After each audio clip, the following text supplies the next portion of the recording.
नीतीश जी का एकदम बल्ले बल्ले हो गया। एकदम चॉकलेट खा रहे थे, घूम घूम के एकदम अच्छा उड़ा रहे थे एकदम। इनको लग रहा था कि अब पूरा बिहार मेरा ही है। तो इस तरह से नीतीश जी का एकदम चल रहा था उस समय। 2014 में बीजेपी में नरेंद्र मोदी को पीएम के लिए खड़ा कर दिया गया, तो नीतीश जी का सपना मतलब टूट गया। अब बताइए कैसा सपना था इनका। इनका सपना था कि नरेंद्र मोदी भी मुख्यमंत्री रहे हैं, हम भी 2-3 बार मुख्यमंत्री रह ही गए हैं, हम ही बन जाएंगे प्रधानमंत्री तो क्या हो जाएगा। तो इनका बहुत बड़ा सपना था।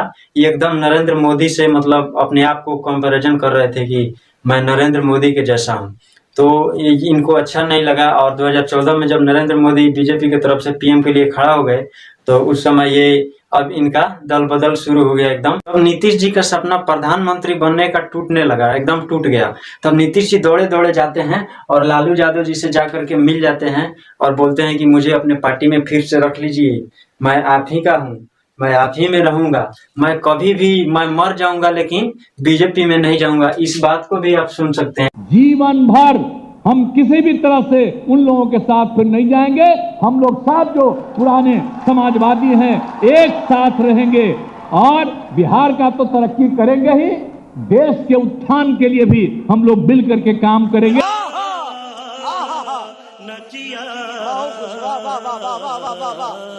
तो इस तरह से नीतीश जी एकदम शपथ ले लेते हैं कि मैं मर जाऊंगा लेकिन बीजेपी में कभी नहीं जाऊंगा। तो इस तरह से नीतीश जी एकदम अलग हो जाते हैं और 2015 में चुनाव होता है। तो नीतीश जी एकदम महागठबंधन बनाते हैं और 6 गो पार्टी को मिला लेते हैं अपने में, और चुनाव होता है। तो नतीजा जब आता है तो यहाँ पे जेडीयू को मिलता है, इनके नीतीश जी को पार्टी जो थे जेडीयू को मिला 71 सीट से जीते।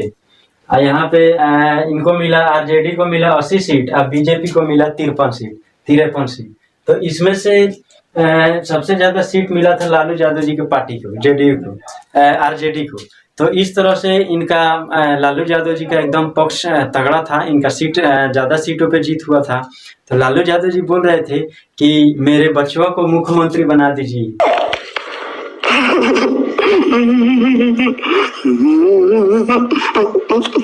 नीतीश जी से तो उस समय एकदम पूरा तरह से 2015 में बवाल मच गया था, बवाल चारों तरफ उठ गया था कि ये अभी कम उम्र का लड़का है। बहुत ज्यादा ये भी तो बवाल उठ गया था कि ये पढ़ा लिखा भी नहीं है।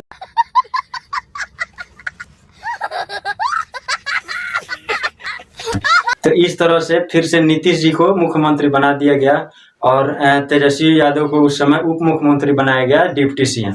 सरकार ज्यादा बहुमत से नहीं बनने के कारण नीतीश जी को मतलब एकदम परेशानी हो रहा था। उनको लग रहा था कि मुझे ज्यादा पावर नहीं मिला है, ज्यादा बहुमत नहीं मिला है, तो नीतीश जी को समस्या हो रहा था। तो उस समय 2017 में लालू यादव जी को भी वो चारा घोटाला के लिए जेल हो गया था, पूरा तरह से एकदम हड़कंप मच गया था। तो उस समय भी नीतीश जी एकदम अपना इसमें से लालू यादव जी में मिले हुए में, तो इसमें से एकदम दौड़े भाग के जाकर फिर से बीजेपी में मिल जाते हैं। तो इस तरह इनका नीतीश जी का काम है, खूब कभी इधर कभी उधर, कभी इधर कभी उधर। तो इस तरह से फिर जाकर के 2017 में बीजेपी में जाके मिल गए थे नीतीश कुमार जी। इसके साथ इस बुढ़ऊ का कहानी इतना जल्दी खत्म नहीं होता है। ये फिर जाकर के 2022 में आरजेडी से जाकर लालू यादव से जाकर मिलने लगते हैं। दौड़े दौड़े फिर से बीजेपी से में से भाग के जाते हैं और लालू यादव जी से बोलते हैं कि मुझे रख लीजिए। तो लालू यादव इस बार समझ चुके थे कि ये बार बार इधर उधर कर रहा है। तो लालू यादव जी अपने अंदाज में बोले, ओए भुक जाओ।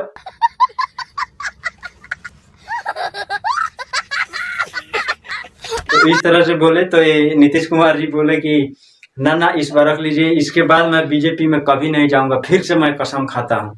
तो फिर से कसम खाते हैं कि मैं बीजेपी में कभी नहीं जाऊंगा, और फिर से इस बार 2024 में फिर बीजेपी की तरफ से चले गए हैं।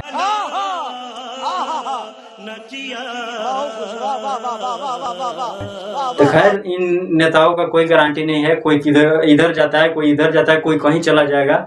इन लोगों का तो ये भी गारंटी नहीं कि ये जाके डायरेक्ट सूरज पे बैठ जाएंगे लोग।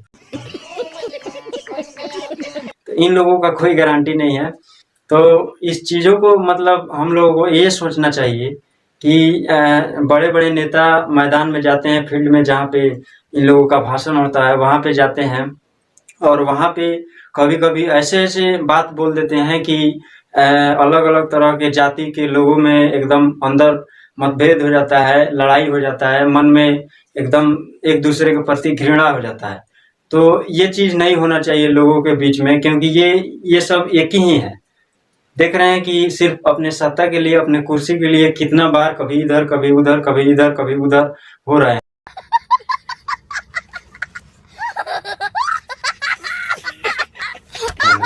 तो इन चीजों को हम लोग को भी समझना चाहिए कि इन लोगों के बकवास से हम लोग के आपस में झगड़ना नहीं चाहिए। हम लोगों को सोचना चाहिए कि ये अपने फायदे के लिए कर रहे हैं लोग। तो इसी तरह की राजनीति करते करते बिहार भी पीछे रह गया। खैर, आप लोग इन चीजों को समझ चुके होंगे। मिलते हैं लोग अगले वीडियो में, तब तक के लिए जय हिंद। आपके सामने एक बड़ा सा रेड बटन है। हाँ, है। दबा दिया, आगे बोलो।